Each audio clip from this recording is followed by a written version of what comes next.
Ni machache kwa sababu naona muda pia umezidi na tungetaka familia wawe nafasi nzuri ya kupumzisha wanao. Naitwa Kion kutoka kule kwingineko. Na nimekuja la kwanza kuleta salamu za Uhuru Kenyatta. Nimepokea tena pole zake kwa familia hii na zile zingine ambazo tumekuwako tukitembelea kwa sababu yale ambayo yamefanyika ni mambo ya kinyama, sio mambo ambayo inatakikana kufanyika na watu.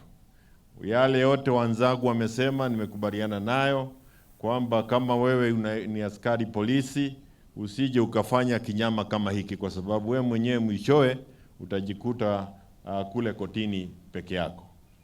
Na kwa sababu yamesemwa mengi, mniruhusu niwaambie mawili tu ambayo itafanyika hapa kwa sababu imefanyika kule Mount Kenya.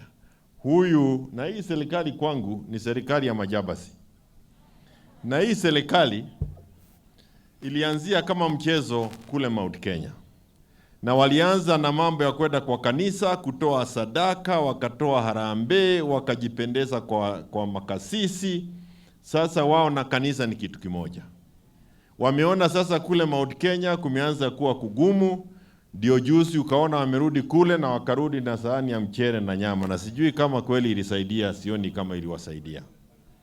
Ukweli ni kwamba Mount Kenya wameanza kuwatoroka na wamewatoroka wale wengi, lakini wanataka kupiga kampi hapa Western na Nyanza.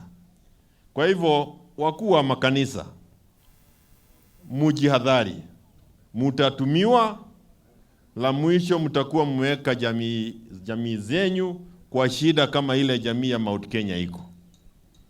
Wako kwa shida ambayo hawawezi wakajitoa. Pale beleni tulikuwa tunasema tunataka one man, one vote, one shilling. Leo hii jaribu useme hivyo mbele ya huyu jamaa kutoka Sakayo. Inakuwa ni shida.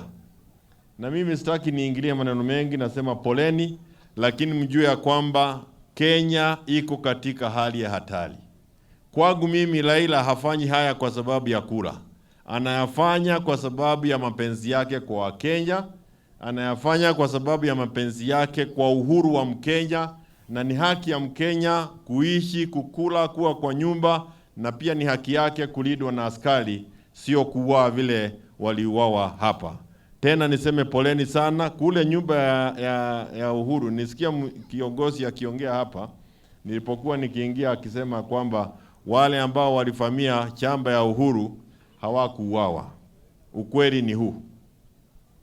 Uhuru Kenyatta alipiga ripoti kwa polisi ya kwamba kuna watu ambao wamepangwa kwenda kufamia chamba yake na mama yake. Hawakuwako kusaidia hata kidogo. Yeye mwenyewe alisema wale vijana ambao wamekuja kuimba hataki hata mmoja apigwe risasi kwa sababu angepigwa na walinzi wa chamba lake. Lakini ilikuwa mtego.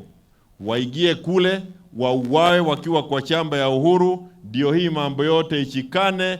Raila ni muuaji, Uhuru ni muuaji. Kwa hivyo muelewe siasa kuliko vile nimesikia ikisemwa hapa. Ile siasa iko na hii jabazi ni hatari sana sana. Kama watu wanaweza uawa kama nyoka hawa, na anasema askari wamefanya kazi ya maana, wewe jihadhari. Next inaweza kuwa wewe. Poleni.